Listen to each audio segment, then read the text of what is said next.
Bismillahirrahmanirrahim. Assalamualaikum warahmatullahi wabarakatuh. Jumpa lagi bersama Bapak Muhammad Miftah dalam pelajaran Geografi SMA 5. Nah, kali ini Bapak akan membahas tentang soal tryout yang kalian kerjakan 2 minggu lalu. Nah, sebelum kita mulai, kita baca doa dulu. Robbi zidni ilman warzuqni fahaman. Ya Allah, tambahkanlah ilmuku dan berikanlah aku pemahaman yang baik. Soalnya sudah kalian lihat di classroom kalian, bisa kalian lihat ya, cek. Nah, yang ini adalah soalnya. Tidak Bapak bahas semuanya, ada beberapa yang kalian tanyakan, ada beberapa yang sama. Nah, dari nomor 4, bagaimana menentukan prinsip geografi yang sesuai dari pernyataan. Nah, prinsip geografi kalian harus paham. Prinsip geografi itu ada 4, yaitu deskripsi, membahas satu hal, misalkan membahas macet itu kenapa, bagaimana. Nah, membahas tentang bandara itu di mana, terus syaratnya apa, bandara besar, bandara kecil. Nah, kalau distribusi itu menyebutkan beberapa tempat. Nah, yang ketiga, korologi dan interrelasi. Korologi itu adalah gabungan, interrelasi itu adalah mengkaitkan satu hal dengan hal lain. Nah, pernyataannya bagaimana? Pernyataannya adalah disebutkan Bandara Soekarno-Hatta, ada Bandara Halim, ada Bandara Tasikmalaya, Cirebon, Bandung, dan lain-lain. Maka ini disebutkan beberapa tempat, maka prinsipnya adalah prinsip distribusi. Jawabannya B ya, gampang. Lalu yang kalian tanyakan lagi nomor 8, bagaimana menghitung kontur interval pada nomor 8. Nah, ini kalian lihat ada kontur ketinggiannya 75 meter dan skalanya 1:50.000 ya. Jadi kalian harus tahu kontur interval itu adalah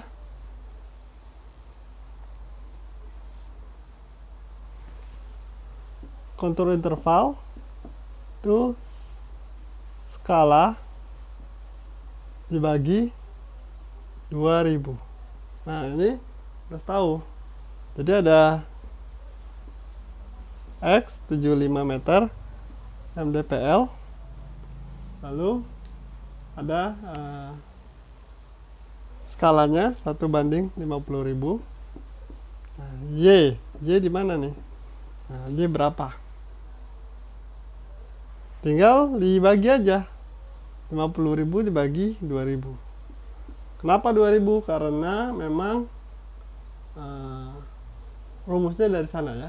Itu sudah aturan untuk penentuan kontur. Nah, ini kontur interval ini. Nah, ini kontur interval. Kontur intervalnya berarti 25. Sini adalah 25. Ini plus 25. Jadi ini 75 tambah 25 100. Ini 125. Hanya seperti itu ya. Kalian pahami kontur interval itu adalah skala dibagi 2000. Maka jawabannya apa? Jawabannya adalah yang B ya, 125. Nah, soal seperti ini digabung antara soal kontur dengan soal vegetasi jenis tanaman dengan iklim Junghun. Junghun kalian harus tahu ya. Jadi untung saja soalnya kontur jawabannya beda-beda, 100, 125. Coba jawabannya sama semua, 125. Nah, kalian harus paham iklim Junghunnya. Tapi karena kontur intervalnya beda-beda, iklim Junghunnya tidak terlalu ditanyakan ya, karena membeda-beda. Tapi kalian harus tahu cara menghitung kontur interval dan juga kalian harus tahu iklim Junghun ya. Lalu pertanyaan selanjutnya adalah tentang nomor 10. Nomor 10 ada yang bertanya, apa penyebab pengendapan di padang pasir? Ya, jadi pengendapan di padang pasir nih ya. Pengendapan adalah bagian dari tenaga eksogen. Kalian harus tahu ya, tenaga endogen dan tenaga eksogen. Tenaga eksogen dari luar itu ada 3 jenis, yaitu pelapukan, erosi, dan pengendapan. Masing-masing membentuk bentukan-bentukan yang berbeda-beda. Pelapukan membentuk batu-batu hancur, pelapukan membentuk tanah humus dan segala macam ya. Erosi membentuk kikisan-kikisan. Pengendapan, nah ini pengendapan oleh angin yang membentuk adalah pasir. Ada nggak pengendapan dari laut? Ada ya, pengendapan dari laut ada. Pengendapan dari sungai ada ya. Nah, ini pengendapan dari angin membentuk padang pasir.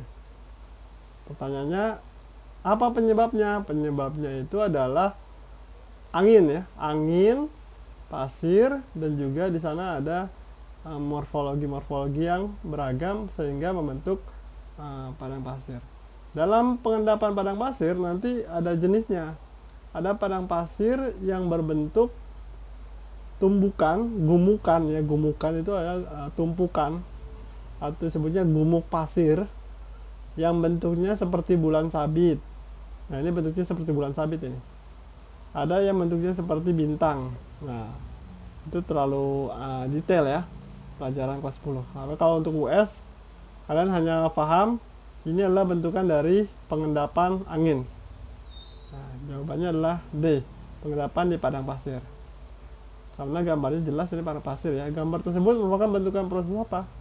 Ya, padang pasir yang jelas ya. Nah, kalau batuan kapur itu pelapukan. Bentukannya adalah stalaktit, stalagmit. Endogen lipatan batuan. Nah, endogen berarti bentuknya batu yang kelihatannya melipat. Lalu pertanyaan selanjutnya nomor 11, apa saja tipe letusan gunung berapi dan bagaimana karakteristik setiap tipenya? Nah, saat ini sedang terjadi, beberapa hari yang lalu ada gunung Merapi meletus ya. Nah, gunung itu ada tipenya, tipe-tipe gunung. Ada tipenya strato itu artinya seperti kerucut ya. Ada tipenya itu maar itu sifatnya dia kaldera besar gitu ya. Nah, ada sifatnya gunung seperti perisai itu seperti gunung di Hawaii. Itu bentuk gunung. Nah, itu dari bentuk gunung beda-beda. Terus letusan gunung pun beda-beda. Di Indonesia kebanyakan bentuk gunungnya strato, tapi tipe letusannya itu beda-beda. Ada yang Stromboli, ada yang Merapi, ada yang Krakatau. Nah, Gunung Merapi belum tentu dia tipe letusannya Merapi. Kenapa disebut letusan Merapi? Karena emang dulu diambilnya dari Gunung Merapi. Tapi Gunung Merapi sekarang bisa jadi dia tipe letusannya Stromboli atau dia tipe letusannya Pele. Nah, untuk tipe letusan ini jenisnya yang paling penting adalah kedalaman magma, tekanan gasnya, dan juga kecairan atau kentalan atau istilahnya viskositas dari magma tersebut ya. 3 faktor: kedalaman, tekanan, dan juga viskositas. Sebenarnya soal ini bukan soal hafalan. Kalian tanpa harus tahu tipe letusan, kalian bisa menjawab sebenarnya. Ini adalah tipe soal menganalisis informasi yang diberikan. Jadi dikasih informasi, kalian menganalisis, bukan menghafal dari tipe letusannya apa, bagaimana. Itu enggak seperti itu ya. Karena itu nanti orang vulkanologi yang tahu ya. Nah, ini hanya sifatnya umum. Nah, diberikan informasi seperti ini, kalian menganalisis nih. Karakteristiknya dapur magma dalam. Nah, yang dalam apa aja? Oh, yang dalam berarti Pele dan juga Krakatau. Nah, tipenya dua, Pele dan Krakatau. Nah, berarti yang Saint Vincent, Peret, Merapi itu udah salah. Jawabannya antara A dan D. Terus ada karakter yang lain lagi, tekanan gasnya sangat tinggi. Mana tekanan gas sangat tinggi? Oh, yang ini. Pele cuma tinggi, kalau Krakatau itu sangat tinggi. Udah, jawabannya adalah Krakatau. Dan cairan magmanya kental. Nah, Krakatau bagaimana? Krakatau itu kental juga ya. Krakatau itu maksudnya dia kental. Jadi ini adalah tipe soal menganalisis informasi. Kalian untuk ujian itu ada yang sifatnya hafalan, dan kalian harus cermati dari informasi yang diberikan di soal. Karena bukan, bisa jadi itu bukan soal hafalan, tapi itu soal analisis informasi yang diberikan ya. Lalu ada soal nomor 13. Bagaimana cara mengetahui musim yang sedang dialami sebuah negara pada nomor 13? Jadi disebutkan pada bulan Maret Selandia Baru musim apa? Nah, kalian harus tahu negara Selandia Baru itu ada di mana. Dalam negara, dalam dunia ada belahan bumi utara, belahan bumi selatan. Nah, Eropa itu belahan bumi utara. Indonesia ada di belahan bumi utara, ada belahan bumi selatan, ada khatulistiwa soalnya ya. Jakarta ini adalah belahan bumi selatan. Nah, Selandia Baru kalian harus tahu di mana dia. Itu konsep yang pertama, kalian harus tahu letak negara. Konsep yang kedua, kalian harus tahu posisi matahari pada bulan Maret. Posisi matahari pada bulan Maret. Nah, ini pada bulan Maret sudah dikasih tahu posisinya. Maret itu matahari ada di khatulistiwa. Nah, konsep yang kedua ya. Konsep yang ketiga, kalian harus tahu urutan dari musim. Musim itu urutannya musim panas, musim gugur, musim dingin, musim semi. Atau mulai dari musim semi juga boleh. Musim semi, musim panas, musim gugur, musim dingin. Nah, Selandia Baru ada di belahan bumi selatan. Fokus di selatan ya. Fokus di selatan. Nah, di selatan ini Desember itu musim panas. Setelah Desember berarti Maret. Maret itu berarti setelah musim panas, musim gugur. Jadi jawabannya adalah yang E. Jadi kalian harus tahu tiga konsep itu. Konsep letak matahari pada bulan tertentu, konsep negara pada belahan bumi utara atau selatan, dan konsep urutan musim. Itu tiga konsep digabung jadi dalam satu soal.